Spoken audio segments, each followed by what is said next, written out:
भाई चुनाव आ रहे हैं और देश का नेता कैसा हो।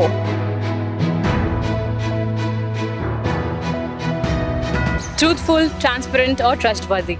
Non criminal. चुनाव से पहले वोट करने के लिए पैसे ना दे और चुनाव जीतने के बाद काम करवाने के लिए पैसे ना दे। जमीन से और लोगों से जुड़ा हुआ होना चाहिए। Honest and accountable. जो विचार और कर्मों में देश हित के लिए सोचे और जिसकी सोच तार्किक हो और जिसके कर्म सार्थक हो। एक ऐसा नेता हो जिससे केवल हम चुने ना, उसे प्रश्न भी कर पाए, बिल्कुल बिना भय बिना डर के। शिक्षित और सजग होना चाहिए। संघर्षशील और शिस्त वाला। तर्क संगत होना चाहिए। तो सुन लिया ना, सोचे समझे और फिर वोट करिए।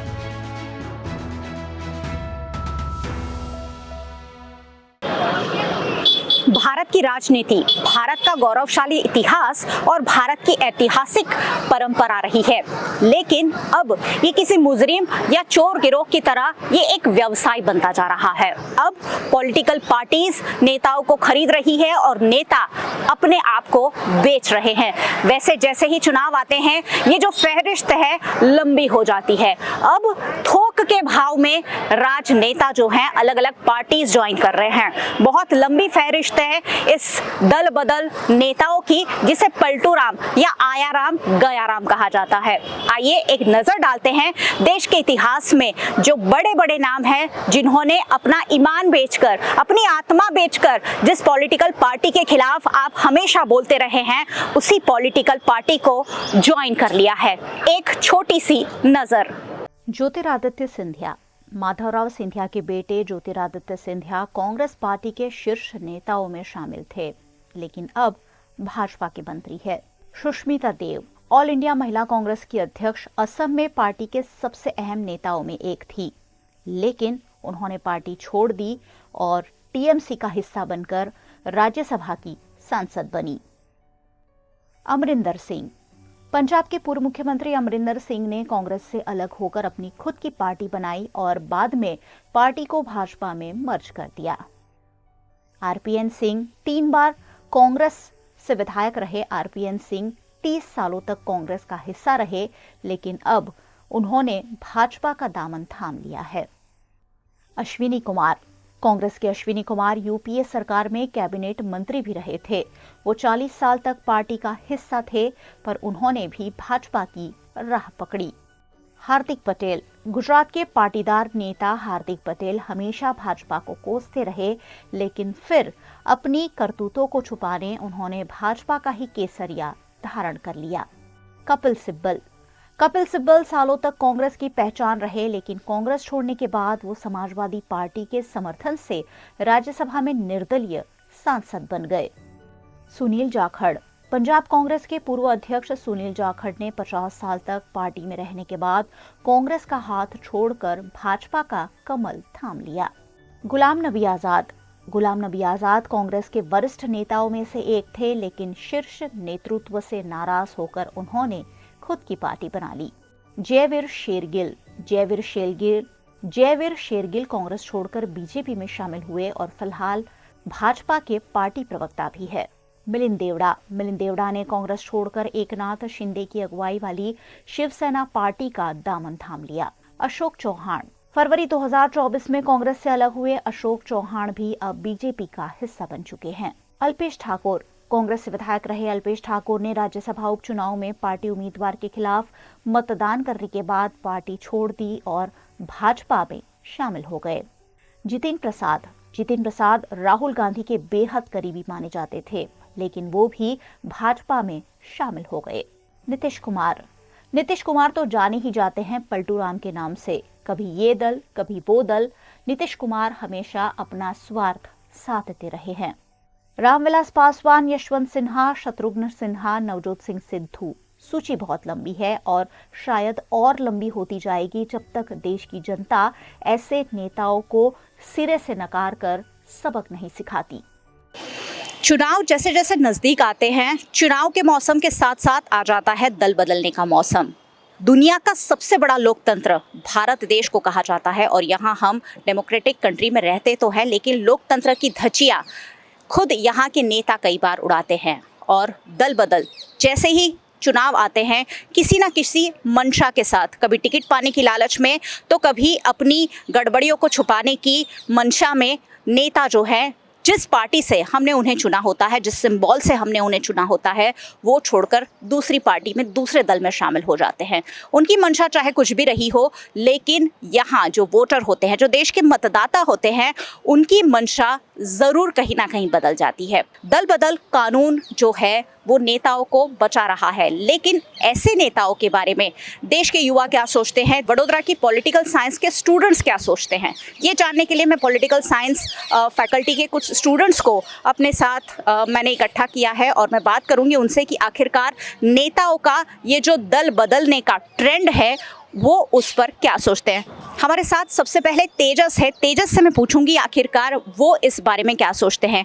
क्या राय है आपकी देश में जो चल रहा है, नेता जिस तरह से अपना पाला बदल रहे हैं उस पर?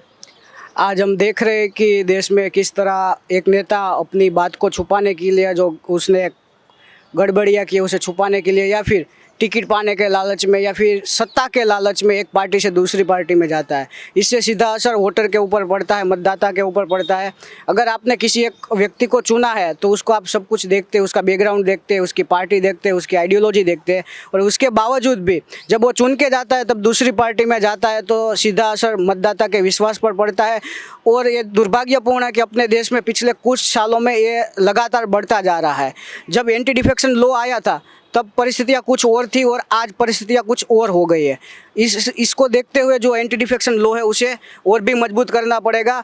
और मेरा ये पर्सनली ये सुझाव और मानना है कि अगर कोई भी विधायक या फिर एमपी पार्टी बदलता है तो उसके ऊपर ये बैन लगना चाहिए कि 10 साल तक वो इलेक्शन ना कंटेस्ट कर सके, और एंटी डिफेक्शन लॉ को स्थानीय निकाय के चुनाव में भी कारगर तरीके से उसको लागू करना पड़ेगा। क्योंकि हम ये नहीं कर पाते तब तक ये दल बदल का सिलसिला ऐसे ही चलता रहेगा, चाहे वो स्थानीय निकाय का हो, विधायक का हो या फिर एमपी का हो। तेजस ने बात की एंटी डिफेक्शन लॉ यानी दल बदल कानून। ये दल बदल कानून दल बदल को रोकने के लिए लगाया गया था, लेकिन हर बार जो संविधान हमारा है जिस तरह से उसमें लूप होल्स सामने आते हैं, कुछ ऐसा ही लूप होल्स इसमें भी ढूंढ लिया गया है। अगर आप रिटेल में खरीदारी करते हैं तो आप पर दल बदल कानून लागू होता है, और अगर थोक में यानी होलसेल में आप खरीदारी करते हैं तो ये कानून लागू नहीं होता है। यहाँ मैं खरीदारी से सब्जियों की बात नहीं कर रही हूँ, यहाँ मैं नेताओं की बात कर रही हूँ, क्योंकि अब होलसेल में यानी थोक में नेताओं को खरीद फरोख्त किया जाता है, क्योंकि 2/3 का जो रेशियो है उसे मेंटेन करने के लिए एक नेता नहीं, बहुत सारे नेताओं को एक साथ अपने दल में ले जाया जाता है। अश्मिता, आप क्या सोचते हैं इस पर? जी मेरा मानना ये है कि जब इलेक्टोरल राइट्स सबको मिली थी तो शायद भारत एक ऐसा कंट्री था जो पहले ही मेन वुमेन सबको इक्वली हमने वोटिंग राइट्स दी थी, यूनिवर्सल एडेड फ्रेंचाइज के नाम पे, 1 मैन 1 वोट 1 वैल्यू।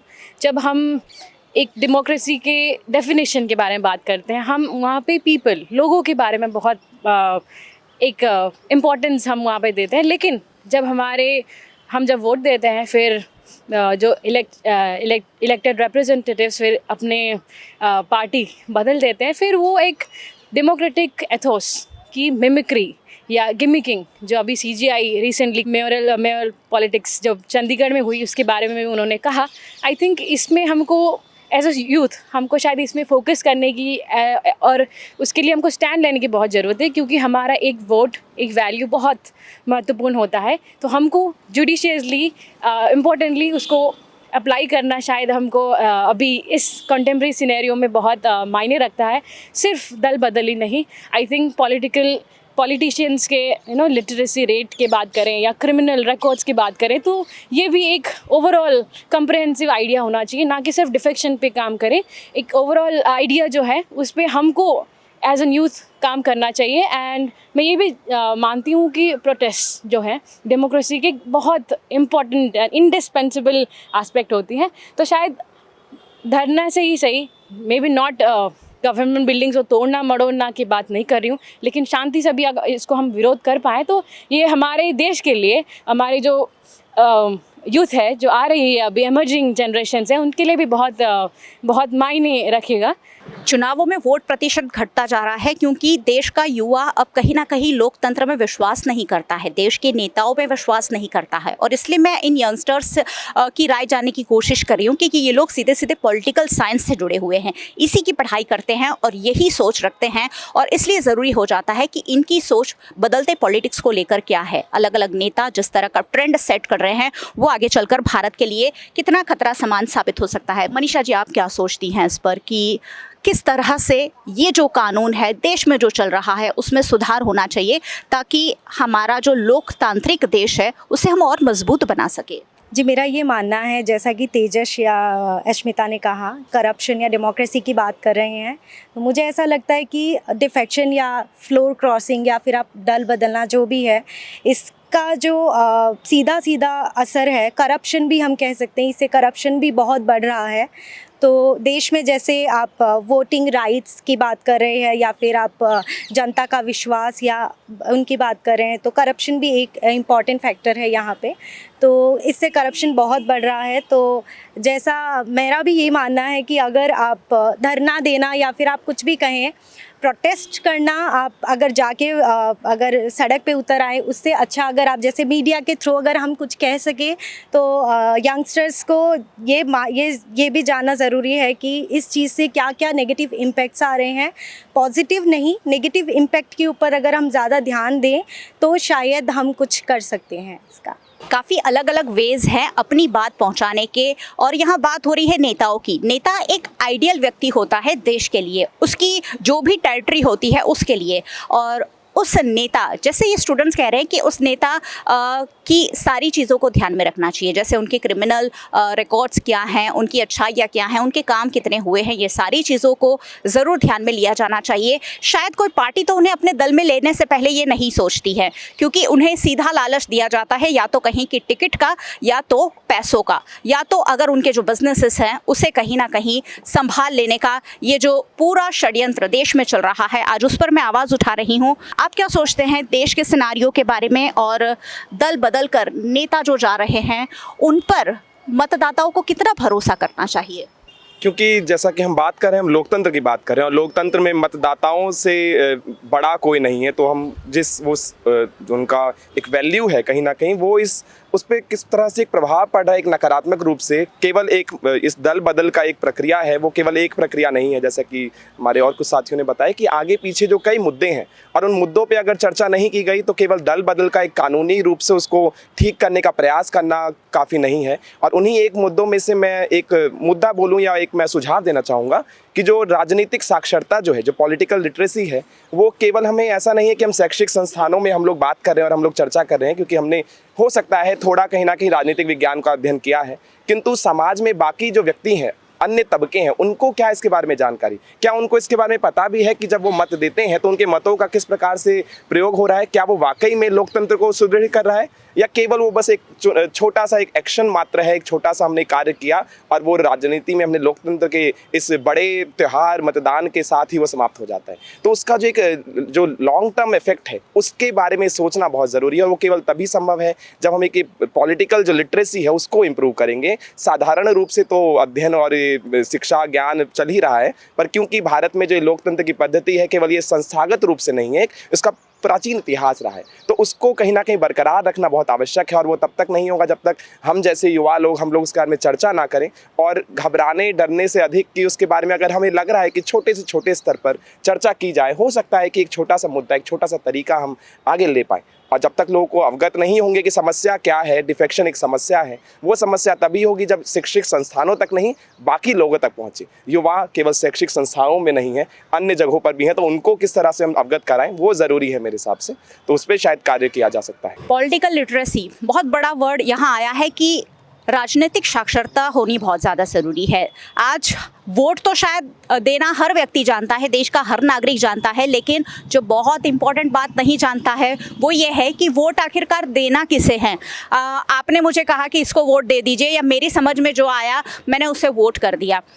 एक सिंबल देखकर वोट किया जाता है, एक नेता को देखकर वोट किया जाता है, लेकिन सिर्फ एक नेता पर कोई भी पार्टी या कोई भी देश नहीं चलता है। उस नेता के साथ साथ जुड़े नेताओं पर ये देश चलता है और उन सभी नेताओं को परखना सारे ही मतदाताओं के लिए बहुत ज़्यादा ज़रूरी है। और आज इसलिए अब लोकसभा चुनाव को 1-2 ही महीने बचे हैं और इसलिए ऐसे सारे मुद्दे देश में चर्चा में लाए जाने ज़रूरी है ताकि हम पॉलिटिकल लिटरेसी फैलाए जा सके। VNM टीवी के माध्यम से तो ये कोशिश हम हमेशा से करते ही आए हैं और लगातार चुनाव तक आप तक हम ये पहुंचाने की कोशिश करेंगे ही कि आखिरकार आपका नेता कैसे हो, आप उसे कैसे चुन सकते हैं। मर्जी, क्या सोचते हैं आप, किस तरह से देश का जो राजनीतिकरण हो रहा है, देश की राजनीति में बदलाव हो रहा है, उसे बदला जा सकता है देश के नागरिकों के हित में? सबसे पहले तो मैं एंटी डिफेक्शन लॉ पे थोड़ा इतिहास उसका बताऊंगा, फिर मैं अपने सुझाव पे आप इस यहाँ पे समक्ष रजू करूंगा। क्योंकि एंटी डिफेक्शन लॉ जब आया था 1967 के बाद 85 में जो अमेंडमेंट आया 57 अमेंडमेंट, उसके बाद वो सिर्फ निजी तौर पर जैसे कि MP और MLA तक ही सीमित रहता है। उसके बाद जो सबसे बड़ा लूप होल आया वो जब 2003 में 92nd अमेंडमेंट आया, उसमें ऐसा क्लोज डाला गया कि अगर 2/3 से ज़्यादा MLA या MP किसी पार्टी से अलग होते हैं, अपना अलग ग्रुप होते हैं, मर्ज होते हैं, तो उस पर दल बदल कानून का प्रयोग नहीं किया जा सकता है, उस पर एंटी डिफेक्शन लॉ अप्लाई नहीं हो सकता है। इसकी वजह से क्या हुआ, स्टेबिलिटी का कंसर्न जो पहले था कि आयाराम गयाराम जैसी स्थिति निर्माण हुई थी 1967 में, वो तो हम उसने एड्रेस कर दिया। बट ये जो महाराष्ट्र की क्राइसिस हुई जिसमें 40 से ज़्यादा विधायक दूसरी पार्टी में जा रहे हैं, स्टेबिलिटी एक ही पार्टी की फेवर में जा रही है, रूलिंग पार्टी की फेवर में जा रही है, तो ये कंसर्न सबसे बड़ा है कि जो 2/3 से ज़्यादा MLA MP अलग गुट की तरह जब पेश होते हैं तब उस पर ये अप्लाई नहीं हो सकता है। ये सबसे बड़ा लूप होल है। और दूसरे सबसे बड़ा लूप होल ये है कि अल्टीमेट अथॉरिटी स्पीकर या फिर प्रिसाइडिंग ऑफिसर जो हाउस के होते हैं उसके पास होती है कि किसको डिफेक्ट करना है, कौन से ग्राउंड पे डिफेक्ट करना है। हालांकि 2020 में ये चीज़ हुई थी मणिपुर विधानसभा में जो विधायक थे वो 3 साल तक दल बदल हो गया था, उनका पक्ष उनका चेंज हो गया था, रूलिंग पार्टी की फेवर में चले गए थे। 3 साल तक स्पीकर ने कोई भी उन पे एक्शन नहीं लिया था, जबकि सुप्रीम कोर्ट के इंटरवेंशन के बाद उनको फिर इस्तीफा देना पड़ा था। क्योंकि एंटी डिफेक्शन लॉ में कोई प्रकार का टाइम लिमिट या उसकी समय की जो सीमा है वो उसमें क्लोज नहीं डाला गया है। तो स्पीकर जो अथॉरिटी है वो वैसे देखा जाए तो इंडिपेंडेंट ऑफिस से और इम्पार्शियल मैनर में काम करनी चाहिए। जो रूलिंग पार्टी से बिलोंग करते हैं तो हमेशा रूलिंग पार्टी के फेवर में ही वो अपना निर्णय सुनाते हैं। तो एक टाइम क्लोज की भी आवश्यकता है कि निर्धारित समय में दल बदल करने के बाद जो MLA MP होते हैं उनको डिस्क्वालीफाई करना चाहिए। और तीसरा कंसर्न है कि पार्लियामेंट्री डेमोक्रेसी के 2 कंसर्न होते हैं, एक स्टेबिलिटी होती है और एक अकाउंटेबिलिटी होती है। जबकि एंटी डिफेक्शन लॉ में सिर्फ आप दूसरे पार्टी की आप मेंबरशिप लेते हो तब आपका पद MP MLA से आपको रेजिग्नेशन देना पड़ता है, यहाँ तक सीमित नहीं रहती। अगर आप अपनी पार्टी के विरुद्ध वोट करते हो, अपने विप के विरुद्ध में आप वोट करते हो या फिर वोट से एब्सटेन करते हो या फिर पब्लिकली अपनी पार्टी जो इस मेंबरशिप में हो उसको आप क्रिटिसाइज करते हो तो भी आपको डिफेक्ट किया जाता है। तो ये एक पार्लियामेंट्री या फिर पॉलिटिकल पार्टी की जो डिसिप्लिन है उसके खिलाफ जाता है, जो फ्रीडम ऑफ स्पीच को भी रुकावट है। अगर मैं अपनी पार्टी में किसी पॉलिटिकल पार्टी में हूँ, अगर मेरी अपनी पॉलिटिकल पार्टी को मैं क्रिटिसाइज कर रहा हूँ पब्लिकली, तो फिर ये एक गलत चीज़ भी नहीं है, ये मेरी फ्रीडम ऑफ स्पीच है और मैं अपनी पार्टी को सुधार करना चाहता हूँ, ना कि मैं पार्टी से डिफेक्ट हो रहा हूँ। तो मेरे ये 3 कंसर्न थे जो मैंने पेश कर दिए। तो फिर सुप्रीम कोर्ट ने भी और इंडिपेंडेंट बॉडीज़ ने भी सुझाव दिया है कि डिफेक्ट करने की जो सत्ता है वो या तो इलेक्शन कमीशन ऑफ इंडिया के पास होनी चाहिए या फिर एक ट्रिब्यूनल बनना चाहिए जो chief justice of high court या चीफ सुप्रीम कोर्ट के जो फॉर्मर जज है वो हेड के, जिससे एंटी डिफेक्शन लॉ ज़्यादा से ज़्यादा मजबूत हो पाए और मोड ऑफ कंडक्ट जो मोरल कोड ऑफ कंडक्ट है उसको भी हमें, जैसे हमारे साथियों ने बताया, उसको स्ट्रेंथन करना चाहिए। देश में लोकतंत्र को मजबूत करने के लिए कानून बहुत सारे बनाए गए हैं, लेकिन कहीं ना कहीं उसमें कुछ ना कुछ लूप होल्स ढूंढ ही लिए जाते हैं। उसके कोई ना कोई जो प्रावधान है उसका इस्तेमाल कर लोकतंत्र को कमज़ोर किया जाता है और उसमें मतदाता एक सीधा जरिया बनता है। क्योंकि अगर कोई नेता दल बदल के दूसरे दल में जाता है और फिर भी हम उसे चुनकर लाते हैं क्योंकि उस पार्टी को हम पसंद करते हैं, इसीलिए हम पार्टी को पसंद करते हैं, लेकिन हो सकता है उस पॉलिटिकल लीडर को हम पसंद ना करते हों, लेकिन फिर भी हम चुनकर लाते हैं। और यहाँ थोड़ी सी सोचने वाली बात बन जाती है और इसीलिए आज इन युवाओं के जो सोच है वो मैं पहुंचाने की कोशिश कर रही हूं आप तक कि ये क्या सोचते हैं और जस्ट क्या सोचते हैं। एक और शब्द आजकल बहुत ज़्यादा ट्रेंड में है, रिसोर्ट पॉलिटिक्स। क्या जानते हैं इसके बारे में और इसके बारे में क्या कहना चाहेंगे? रिजॉर्ट पॉलिटिक्स मैंने सबसे पहले जाना था 2018 के इलेक्शंस में, जब सेलेक्ट हुए थे उसके बाद उन्हें रिजॉर्ट्स में ले जाके रख दिया था कई राज्यों में। अगर पार्टी ए है तो उन्होंने अपने विधायक अपने दूसरे राज्यों में ले जाकर छुपा दिए थे या बचाने का प्रयास कर रहे थे कि वो किसी और पार्टी में ना चले जाएं, क्योंकि एक राज्य में देखा गया था कि 40 से 45 एमएलए किसी और पार्टी में चले गए थे। लोकतंत्र के कुछ फ़ायदों में एक फ़ायदा ये होता है कि हमारे पास बहुत सारे ऑप्शंस रहते हैं। अगर वो ऑप्शंस ही इधर उधर होते रहें तो फिर लोगों का भरोसा लोकतंत्र से उठेगा। पॉलिटिकल पार्टीज़ एक माध्यम है कि हम लोकतंत्र को अच्छा बना सके, और इंडिया में पॉलिटिकल पार्टीज़ का बहुत बड़ा रोल है कि हमारा लोकतंत्र अभी भी है, क्योंकि चेक एंड बैलेंस चलता रहता है। अगर आप किसी पार्टी ए को उसकी आइडियोलॉजी के कारण फॉलो करते हैं, और अगर आइडियोलॉजी उसकी है माइनॉरिटी अपलिफ्टमेंट, और उसमें अगर आपको एक नेता पसंद है, अगर वो उठ के किसी दूसरी पार्टी में चले जाए जो माइनॉरिटीज़ के लिए काम नहीं करती है, तो आप उस नेता को वोट नहीं देंगे। मेरा ये कहना है कि अब थोड़ा सा पॉलिटिकल पार्टीज़ को पीछे हटकर इंडिपेंडेंट कैंडिडेट्स को भी सपोर्ट करना चाहिए, ना कि जाके नोटा में अपने वोट को दबाना चाहिए। आपके पास 14 से 15 ऑप्शन रहते हैं जब आप ईवीएम में वोट देने जाते हैं। अगर उसमें से एक भी पसंद नहीं आ रहा है तो ये लोकतंत्र की एक कमी है और हमारा ये एक नुकसान है। अगर हम किसी इंडिपेंडेंट कैंडिडेट को भी वोट देते हैं तो भले वो हार जाए, लेकिन उसका ये हौसला बढ़ेगा कि चलिए मुझे एक वोट और मिला, तो वो अगली बार और सक्षम होके हमारे सामने आएगा। ओजस बता रहे थे कि एक एक वोट की ताकत क्या होती है। एक एक वोट की ताकत एक एक प्रत्याशी को मजबूत करती है और आने वाले चुनाव के लिए अच्छे उम्मीदवारों को तैयार करती हैं। हम पार्टी को वोट दे सकते हैं अगर आपके वहाँ वो उम्मीदवार अच्छे से काम कर रहे हों। हम बात कर रहे हैं दल बदल पर, हम बात कर रहे हैं लोकतंत्र को मजबूत करने पर, और हम बात कर रहे हैं अच्छे नेताओं के चयन पर। चलिए, प्राची हमारे साथ है। प्राची से पूछूंगी प्राची क्या सोचते। प्राची, आप भी एक जिम्मेदार वोटर बनेंगे, शायद अब लोकसभा चुनाव में आप वोट भी कर सकेंगे। क्या सोचते हैं, एक वोटर जब वोट करता है उसे क्या सोचकर वोट करना चाहिए? कि मुझे ऐसा लगता है कि वोटर्स को 2-3 चीज़ें देखनी चाहिए। सबसे पहले तो उनके रीजन में जो नेता है उसका क्या प्रभाव है, क्या वो अच्छी संगति का है, या फिर उसके साथ साथ जो है वो अगर करप्शन में इन्वॉल्व है तो उसके ऊपर भी देखना चाहिए। साथ साथ उनका रीजनल काम भी देखना चाहिए। और दूसरी चीज़ है जो उनकी नेशनल पार्टीज़ है उसको भी देखना चाहिए, और उनके पॉलिसीज़ को, साथ ही साथ उनके नेचर को देखना चाहिए, उनकी आइडियोलॉजी को देखना चाहिए। और भी बहुत सारी चीज़ें हैं, बट मेजरली इन चीज़ों को तो ज़रूर देखना चाहिए, तो ये मैं मानती हूँ। और साथ ही साथ जब आप वोट कर रहे हो, तो जब आप नेशनल पार्टी के लिए भी वोट कर रहे हो तो रीजन में जो है इन्फ्लुएंस उसका दिखता है, तो वो भी एक चीज़ है। आप पॉलिटिकल साइंस पढ़ते हैं और पॉलिटिक्स देश में जो चल रहा है उससे आप फॉलो भी करते होंगे, क्या इसमें कोई बदलाव चाहते हैं?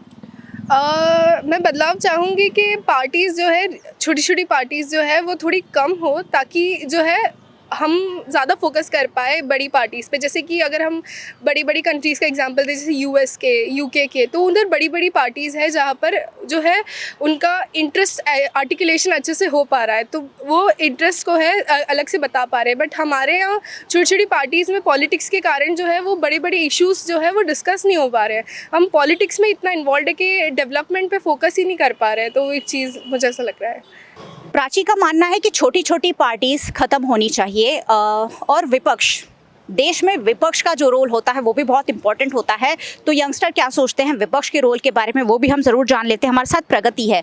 प्रगति, एक विपक्ष कितना ज़रूरी होता है देश के लोकतंत्र को मजबूत करने में? मेरा मानना है कि जब देश बन रहा था तभी गवर्नमेंट का डिसाइड हो रहा था किस टाइप की होगी, तो पार्लियामेंट और प्रेसिडेंशियल था। तो हम पार्लियामेंट के लिए इसलिए गए थे क्योंकि इसमें अकाउंटेबिलिटी थी और स्टेबिलिटी थी। बट अभी डिफेक्शन के कारण हमें बस एक स्टेबल रूलिंग पार्टी नहीं, बट एक स्टेबल अपोजिशन भी चाहिए जो टाइम टू टाइम क्वेश्चन करे गवर्नमेंट के एक्शंस को, पॉलिसीज़ को, ताकि उसमें इम्प्रूवमेंट हो। और इम्प्रूवमेंट ज़रूरी है बिकॉज हम एज अ सिटीजन्स आपको चाहिए कि आपके लिए कोई स्टैंड करे। अपोजिशन इस पार्ट में का इसमें बहुत फेलियर फेस कर रही है अभी। उनका फोकस है कि जितना ज़्यादा से ज़्यादा उनके पास कैंडिडेट्स आ सके, और इसके कारण उनके क्वेश्चनिंग, उनका रिप्रेजेंटेशन जो है वो बहुत वीक होते जा रहा है। प्रगति, अगर आपको वोट करना है, क्या सर्च करके आप ढूंढने की कोशिश करेंगी कि कौन सा नेता मेरे लिए, मेरी टेरिटरी के लिए, मेरे एरिया के लिए अच्छा है? मेरे लिए वो नेता अच्छा होगा जिसने मेरी टेरिटरी में काम किया होगा, जिसने ओवरऑल सिर्फ एक कम्युनिटी नहीं, ओवरऑल सारी कम्युनिटी के लिए काम किया होगा। सो मेरे लिए वो नेता अच्छा होगा।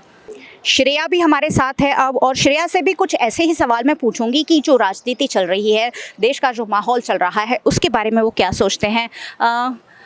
विपक्ष की भूमिका पर बात हुई, आपको क्या लगता है? मैं ये एक और सोच जानने की कोशिश करती हूँ कि एक मजबूत विपक्ष, क्योंकि अब देश में से विपक्ष को ख़त्म करने की कहीं ना कहीं कोशिश की जा रही है, इस कोशिश के बारे में आप क्या कहेंगे?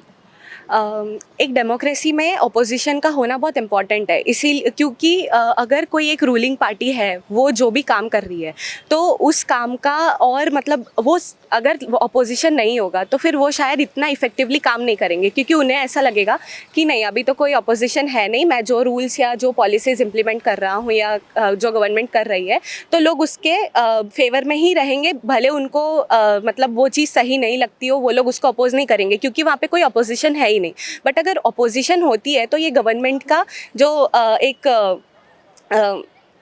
चैलेंज करता है गवर्नमेंट को कि हमें और काम करना चाहिए, पॉलिसीज़ इम्प्लीमेंट करनी चाहिए, क्योंकि फिर अपोजिशन जो होगा वो उन्हें चैलेंज करेगा कि हम ये पॉलिसीज़ लाएंगे, हम ये पॉलिसीज़ लाएंगे। तो इसके कारण जो है वो रूलिंग पार्टी जो है वो और ज़्यादा पॉलिसीज़ लाने की कोशिश करेगी। लेकिन आजकल विपक्ष के जो लोग हैं, मजबूत लोग हैं, वही रूलिंग पार्टी में जा रहे हैं, क्या कहेंगे इस पर? इसके लिए जैसे कि प्रगति ने कहा, एक स्टेबल अपोजिशन पार्टी होनी चाहिए जो एक्चुअली स्टेबल हो, क्योंकि डेमोक्रेसी का सबसे एक मेन पिलर है वो है अपोजिशन। अगर वो अपोजिशन ही स्टेबल नहीं रहेगी तो ये डेमोक्रेसी से डिक्टेटरशिप बनने में बहुत देर नहीं लगेगी।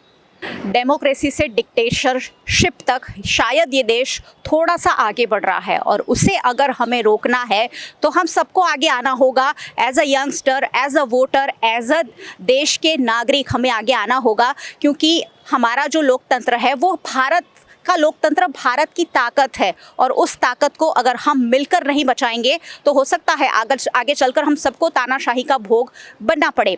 आजकल रूलिंग पार्टी जो है हर एक जगह के, हर एक पार्टी के लोगों को अपने पाले में लेने की कोशिश कर रही है। करोड़ों रुपए खरीद फरोख्त में लगाए जा रहे हैं। अगर वही पैसा देश के विकास में लगाया जाए तो शायद देश में हम सुचारू शिक्षा और स्वास्थ्य जैसी बेसिक सुविधाएं प्रदान कर पाएंगे। खिलन, आपके साथियों ने बहुत सारी बातें कही, क्या इसमें एड ऑन करना चाहेंगे, और आपकी पर्सनल राय क्या है कि किस तरह का देश का जो माहौल है उसमें बदलाव होना चाहिए? रिसोर्ट पॉलिटिक्स से लेकर दल बदल तक आपके साथियों ने बात की, आप क्या जोड़ना चाहेंगे? मैं वही जोड़ना चाहूँगा, जब दल बदलू होता है उसके बाद जो दोबारा चुनाव होते हैं, पेटा चुटनी जिसे कहते हैं, उसमें बहुत सारा खर्चा बैठ जाता है। जो खर्चा कहीं ना कहीं हमारा ही होता है, जो टैक्स होता है उसमें से ही जाता है, वो हमें कम करना चाहिए जिसके वजह से। और दूसरा, जब 1996 में खजुराहो कांड हुआ था, तब जब अपोजिशन पार्टी में थे नेता, वो सामने वाली पार्टी के 55 विधायकों को लेके खजुराहो पहुंच गए थे। और हाल ही में जब मानावदर तालुका पंचायत थी, उसमें से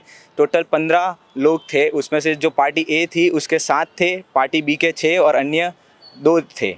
उसमें से 2 दल जो अन्य थे वो खरीदे गए, और पार्टी बी जो थी उसका एक नेता जो था वो खरीदा गया।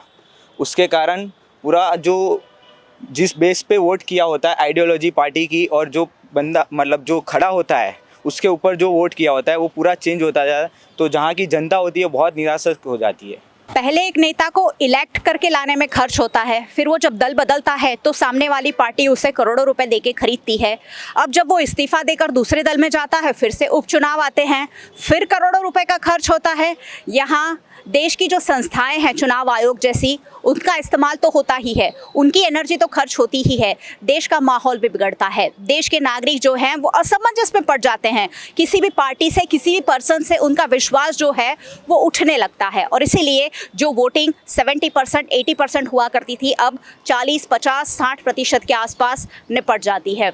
इसका सीधा संज्ञान देश की पॉलिटिकल पार्टीज को और देश के पॉलिटिकल लीडर्स को लेना होगा कि मतदाताओं के बीच उनका जो विश्वास है वो कहीं ना कहीं कम हो रहा है, लोकतंत्र कमजोर हो रहा है। और उसकी बहुत बड़ी जिम्मेदार रूलिंग पार्टी भी है और ऑपोजिशन पार्टीज भी हैं, क्योंकि ऑपोजिशन पार्टीज के लीडर्स भी कहीं ना कहीं अपनी आवाज उठाने में असफल रहे हैं।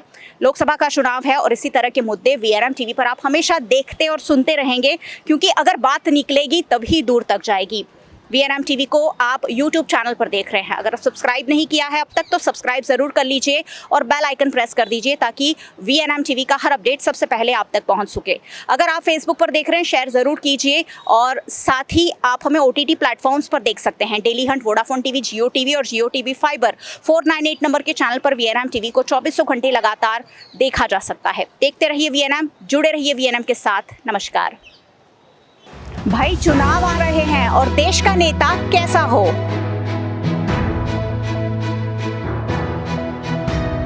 ट्रूथफुल, ट्रांसपेरेंट और ट्रस्टवर्दी।